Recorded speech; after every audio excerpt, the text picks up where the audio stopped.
And this is the hand that did it all.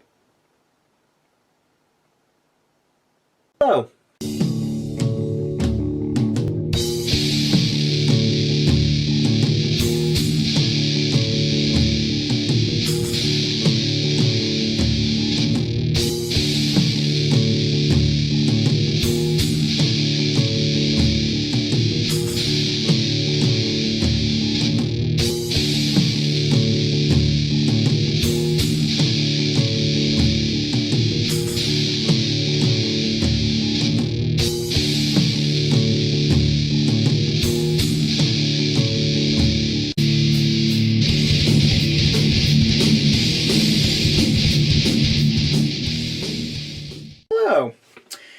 today in this video I'm going to go through the Kings of War Vanguard Rulebook.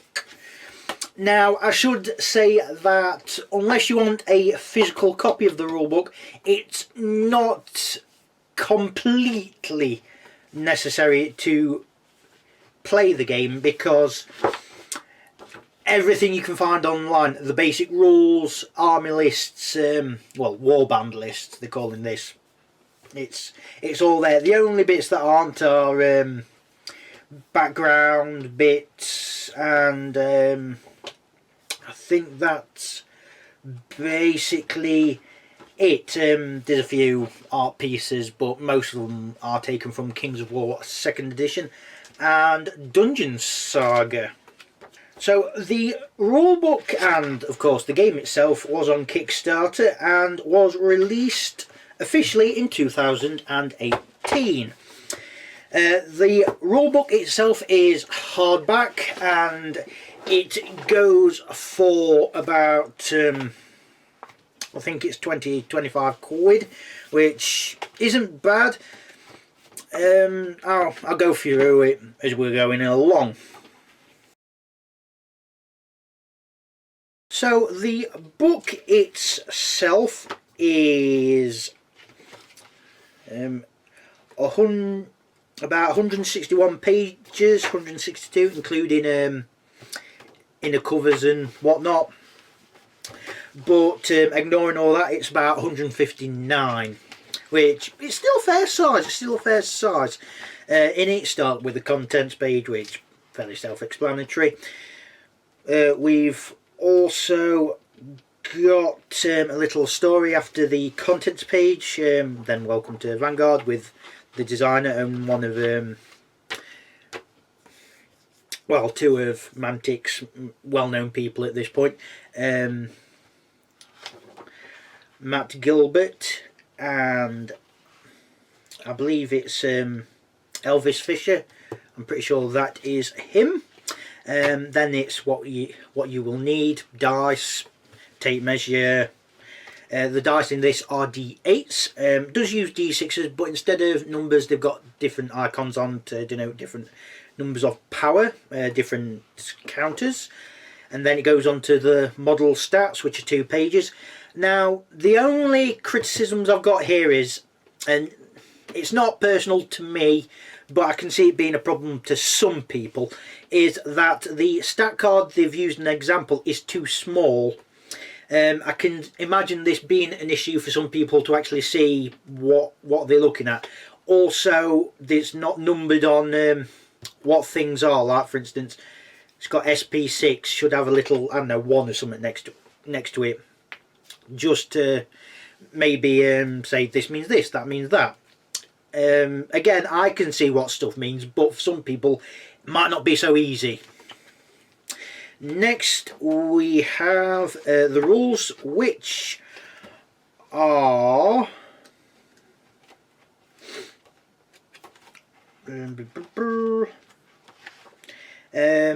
excluding magic, goes from page 12 to page 39, so that is 27 pages, which ain't bad.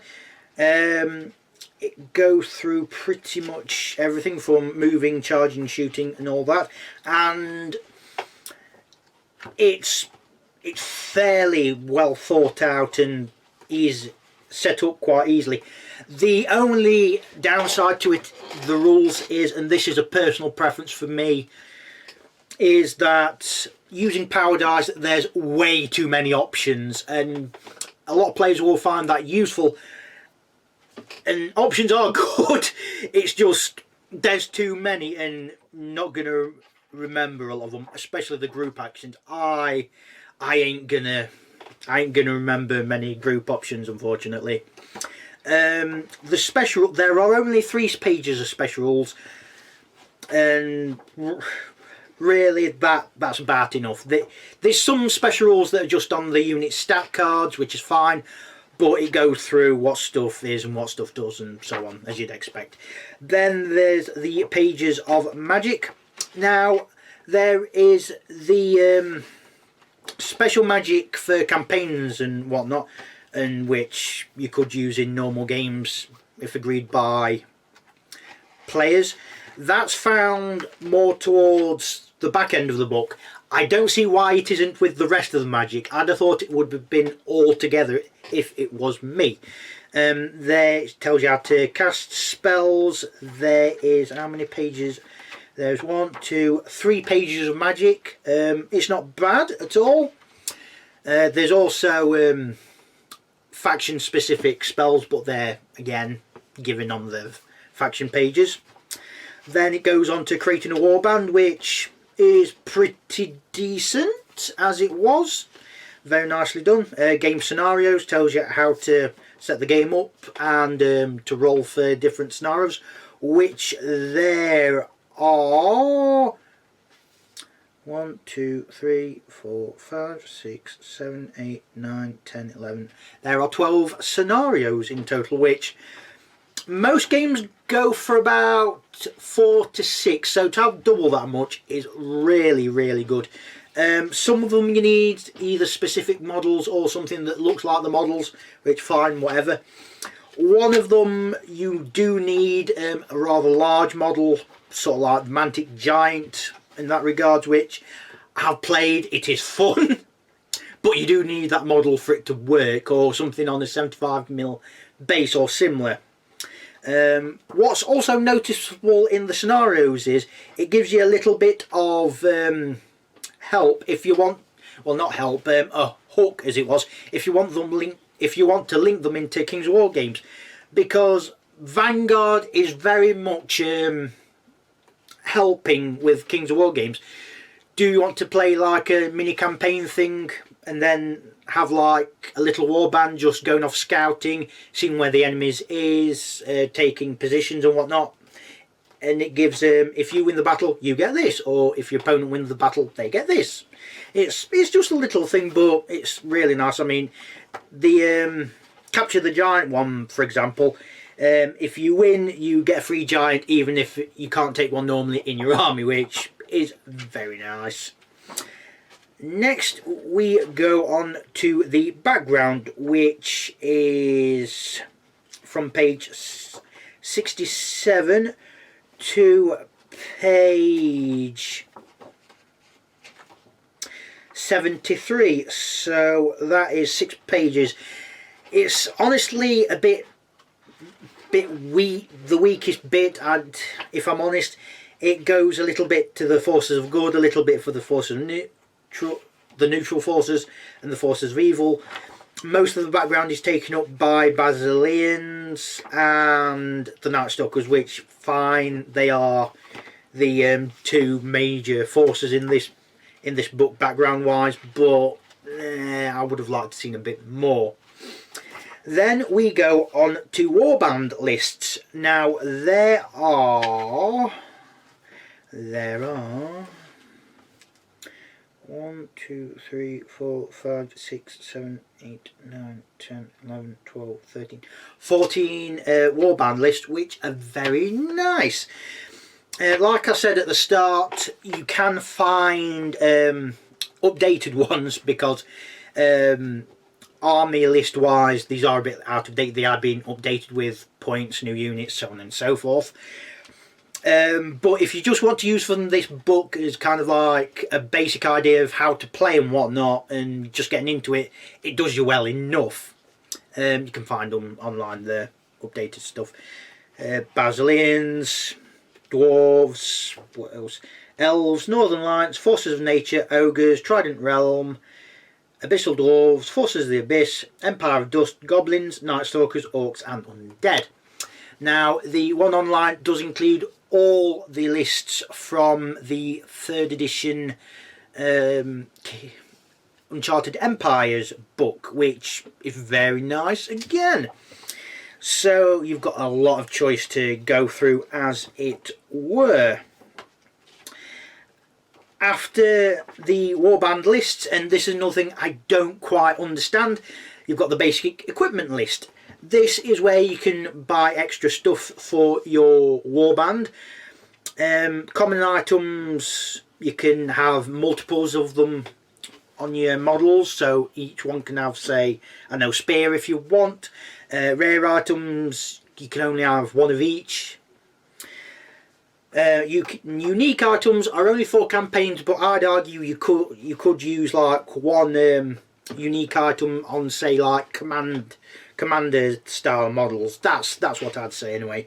But I don't see why it isn't earlier on in the book. But that's just me. Then it goes on to the Vanguard Advanced Spellbook on page 122 to page 125, so it's about 3-4 pages. Hang on, 1, 2, 3, 4 pages. I don't see why it isn't earlier as well with the rest of the magic. It's just a bit confusing to me. You've got noble spells, primordial spells and corrupt spells for good, neutral and evil respectively, and you can swap out spells depending on if you've got spellcasters and whatnot.